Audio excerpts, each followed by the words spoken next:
Hi guys, today I am going to explain Unit 5 Cash Flow Statements. Cash flow statements అంటే ఏంటి? ఒక ఆర్గనైజేషన్లో ఎంత క్యాష్ వస్తుంది, ఎంత క్యాష్ పోతుంది, దాన్ని మనం క్యాష్ ఫ్లో స్టేట్మెంట్స్ అని అంటాం. సో మన బిజినెస్లో డే టు డే ఆపరేషన్స్ చాలా ఉంటాయి. మనకి ఎన్ని ఖర్చులైనాయి, ఎన్ని ఇన్కమ్స్ వచ్చినాయి, అవన్నీ రాసుకోవడం చాలా ఇంపార్టెంట్. సో ఈ యూనిట్ ఎస్పెషల్లీ మనకి ఎంత ఇన్కమింగ్స్ ఉంది, ఎంత అవుట్ గోయింగ్స్ ఉంది, అంటే ఫ్లో, క్యాష్ ఫ్లో ఎంత ఉంది, అది దాని గురించి ఈ స్టేట్మెంట్ అంతా. సో మనకి సమ్ ఇలా ఉంటుంది అనమాట. Cash flow statement of mister Madhu for the year ended 31/12/1989. అంటే మనకి ఇలా ఒక ఫార్మాట్ ఉంటుంది అనమాట. So total A, B, C 3 columns లాగా ఉంటాయి అనమాట. సో ఆ 3 కాలమ్స్లో ఏమేమి ఉంటాయో అవి తెలుసుకోవాలి మనం.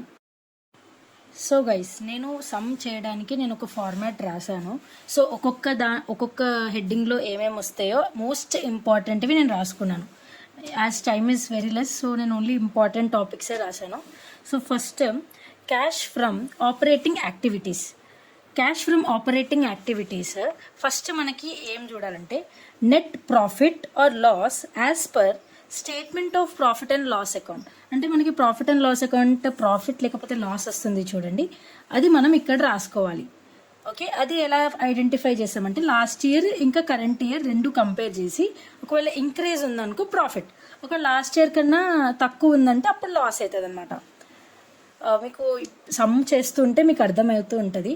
ఎగ్జాంపుల్గా చెప్పాలంటే ఇప్పుడు మనకి 2025లో మనకి profit and loss account profit ఏమో 20,000 వచ్చింది. అదే కరెంట్ ఇయర్ అంటే 2026లో profit and loss account profit ఏమో 15,000 వచ్చింది. అంటే లాస్ట్ ఇయర్ కన్నా 5,000 తక్కువ కదా, అప్పుడు నువ్వు లాస్ లాగా రాసుకోవాలి.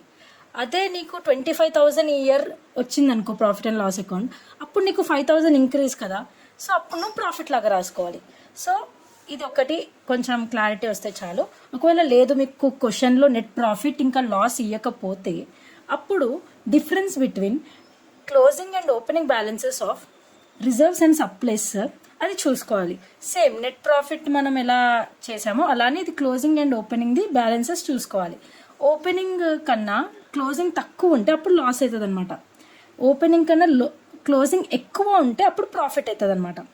సో క్లియర్, మీకు సమ్లో మీకు మొత్తం క్లారిటీ వచ్చేస్తుంది. సో ఈ 2 మెయిన్ స్టార్ట్ చేయాలి. తర్వాత ఏం యాడ్ చేయాలంటే add all non cash expenses and non operating expenses. అంటే ఎలాంటి నాన్ క్యాష్ ఎక్స్పెన్సెస్? ఇప్పుడు నువ్వు డిప్రిసియేషన్ ఎగ్జాంపుల్ తీసుకుందాం. ఇప్పుడు ఒక ల్యాండ్ అయినా ఫర్నిచర్ అయినా ఏదైనా ఫిక్స్డ్ అసెట్స్కి అయినా డిప్రిసియేషన్ అయిందనుకో, అప్పుడు నాన్ క్యాష్ అంటే నువ్వు క్యాష్ ద్వారా నీకు ఏమైనా లాస్ అవుతుందా అంటే కాదు, అది జస్ట్ దాని వాల్యూ తగ్గుతుంది అంతే, కానీ నీకు క్యాష్ ఏమైనా పోతుందా అంటే కాదు. సో అందుకే నాన్ క్యాష్ ఎక్స్పెన్స్ అని అంటాం. తర్వాత నాన్ ఆపరేటింగ్ ఎక్స్పెన్సెస్ అంటే మనం సేల్ చేస్తున్నప్పుడు ఏమైనా లాసెస్ అయినా కూడా అప్పుడు మనకి నాన్ ఆపరేటింగ్ ఎక్స్పెన్సెస్ అని అంటాం. నెక్స్ట్ ఇవన్నీ యాడ్ చేయాలి. మీరు అనుకుంటారు అరే డిప్రిసియేషన్ మనం ఎప్పుడు మైనస్ చేస్తాం కదా, ఇక్కడ యాడ్ చేస్తున్నారు ఏంటి అని కన్ఫ్యూజ్ అవ్వకండి. ఈ చాప్టర్ అలానే ఉంటుంది, జస్ట్ ఆపోజిట్గా ఉంటుంది అనమాట. మనం లయబిలిటీస్ అన్నీ మనము మైనస్ చేస్తాం కదా, అంటే తక్కువ ఉందనుకో లయబిలిటీ, అసెట్ వాల్యూ ఎక్కువ ఉందంటే అప్పుడు మనము కరెక్ట్ పొజిషన్లో, అంటే బిజినెస్ కరెక్ట్ పొజిషన్లో ఉందని అనుకుంటాం, కానీ అది కరెక్టే. కానీ ఈ క్యాష్ ఫ్లో స్టేట్మెంట్స్లో ఎలా అంటే నువ్వు అసెట్స్ ఎక్కువ ఉన్నాయంటే నువ్వు ఖర్చులు ఎక్కువ పెడుతున్నట్టు అర్థం, అంటే క్యాష్ అవుట్ గోయింగ్ ఎక్కువ ఉంది. కానీ లయబిలిటీస్ ఎక్కువ ఉందనుకో ఇన్ కేసు మనం లాస్ అనుకుంటాం. లయబిలిటీస్ ఎక్కువ ఉందంటే లాస్ అనుకుంటాం, కానీ అది కాదు. ఎందుకంటే లయబిలిటీస్ ఎక్కువ ఉందనుకో మనం బిజినెస్లో క్యాష్ ఎక్కువ ఉన్నట్టు కదా, మనం జస్ట్ క్యాష్లో బిజినెస్లో ఉందా పోతుందా అదొకటే చూసుకోవాలి అంతే. మీరు అంతగా ఫోకస్డ్ కన్ఫ్యూజ్ అవ్వకండి. జస్ట్ ఫోకస్డ్గా ఏం వినండి అంటే మనకి బిజినెస్లో క్యాష్ వస్తుందా పోతుందా, క్యాష్ ఉందా లేదా, అదొక కాన్సెప్ట్ మీదనే ఉంటుంది మొత్తం. Next non cash incomes and non operating incomes like interest received, dividends received, commission received, outstanding income, accrued income, appreciation in value of assets, rent received.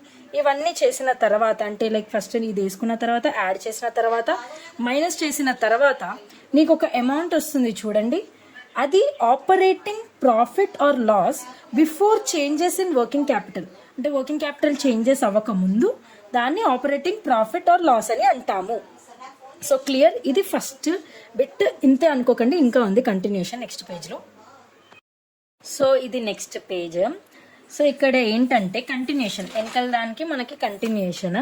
అది operating profit or loss before changes in working capital తర్వాత ఇంకా మనం ఇవి add చేయాలి. ఏం add చేయాలి?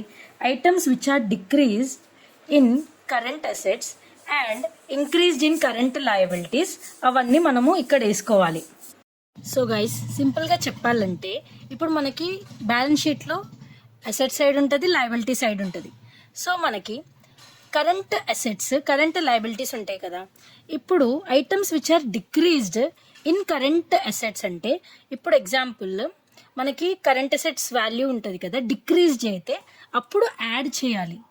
అదే current liabilities increase అయితే అప్పుడు మనం యాడ్ చేయాలి. ఓకేనా? డిక్రీజ్, కరెంట్ అసెట్స్ డిక్రీజ్ అయినప్పుడు, కరెంట్ లయబిలిటీస్ ఇంక్రీజ్ అయినప్పుడు మనము యాడ్ చేయాలని ఇది గుర్తుపెట్టుకోండి.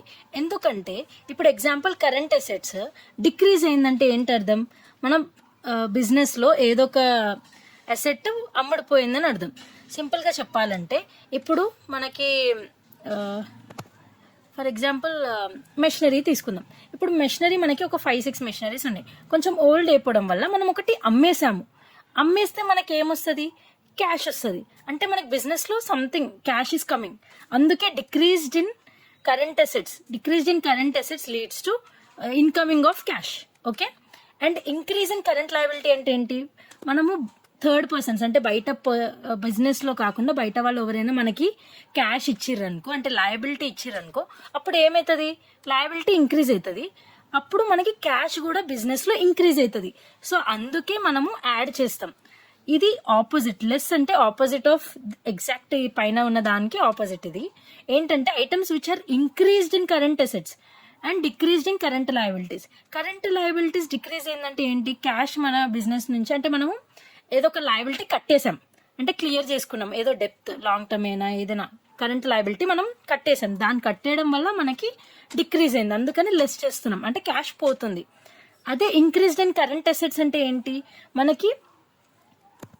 So increased in current assets అంటే ఏంటి? మనం ఇప్పుడు బిజినెస్లో ఏమైనా బిల్డింగ్ కొంటున్నాం అనుకోండి. లాస్ట్ ఇయర్ మనకి 5 lakhs బిల్డింగ్స్ ఉండే. ఈ ఇయర్ అంటే 2026లో బిల్డింగ్స్ 7 lakhs ఉంది, అంటే 2 lakhs ఇంక్రీజ్ అయింది. మనకి వాల్యూ పెరుగుండొచ్చు, కానీ మనకి క్యాష్ పోతుంది కదా. అంటే ఇప్పుడు నువ్వు ఒక బిల్డింగ్ కొనాలంటే ఫ్రీగా ఏం రాదు కదా, నువ్వు పైసలు కట్టాలి వస్తుంది, అంటే క్యాష్ కట్టాలి వస్తుంది, అప్పుడు క్యాష్ పోతుంది. So just decreased in current assets అంటే మనకి క్యాష్ వస్తుంది అని అర్థం. అదే ఇంక్రీజ్డ్ ఇన్ కరెంట్ అసెట్స్ అంటే క్యాష్ పోతుంది అని అర్థం.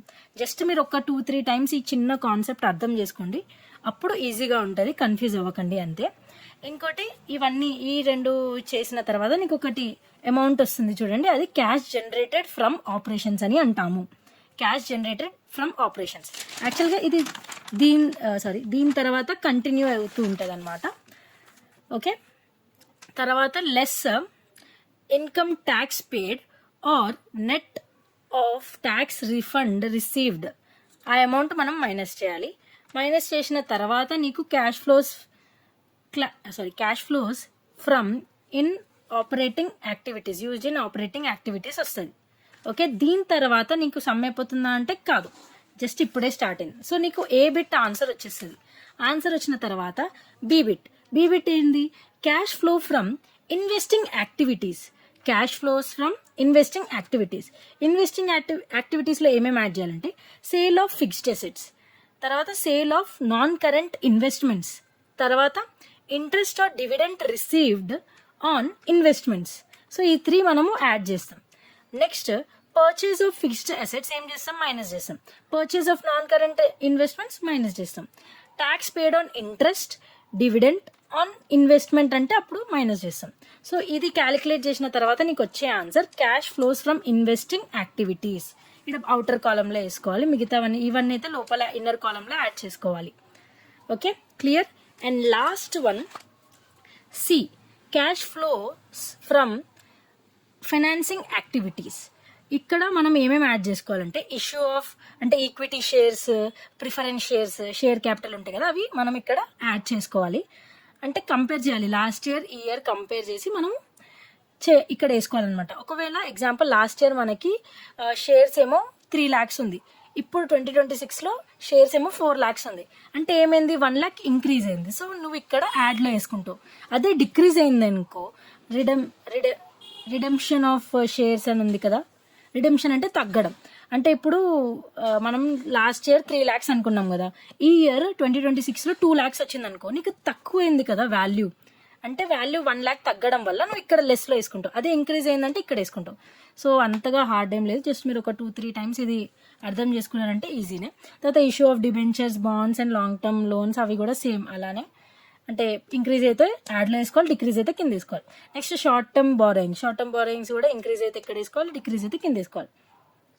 అంటే రీపేమెంట్ ఏమైనా చేసేస్తే ఇక్కడ వేసుకోవాలి. యాక్చువల్గా repayment of long term short term loans అది మనము లెస్ చేస్తాం. రిడెంప్షన్ ఆల్రెడీ ఎక్స్ప్లెయిన్ చేసిన. తక్కువ లాస్ వచ్చింది, తక్కువైంది అనుకో, అప్పుడు మనం ఇక్కడ వేసుకుంటాం. ఇంట్రెస్ట్ పేడ్ ఆన్ డెప్త్, తర్వాత dividend paid on share capital, అవన్నీ ఇక్కడ మనం లెస్లో వేసుకుంటాం.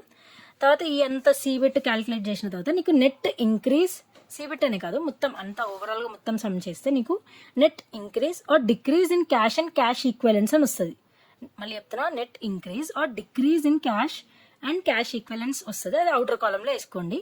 తర్వాత add opening cash and cash equivalence add చేస్తే అప్పుడు నీకు closing cash and cash equivalence వస్తుంది. అంటే నీకు మైనస్లో వచ్చిందా, అంటే లాస్ వచ్చిందా ప్రాఫిట్ వచ్చిందా నీకు తెలుస్తుంది. అప్పుడు మోస్ట్లీ లాస్ ఏం రాదు, closing cash and cash equivalence ఎంత వస్తుందో నీకు తెలుస్తుంది. ఓకేనా, క్లియర్ గైస్? సో ఇది ఎక్స్ప్లెనేషన్ పార్ట్. నేను సమ్ నెక్స్ట్ ఎక్స్ప్లెయిన్ చేస్తాను మీకు. సో మీరు ఒకవేళ ఫోటో తీసుకోవాలనుకుంటే తీసుకోండి.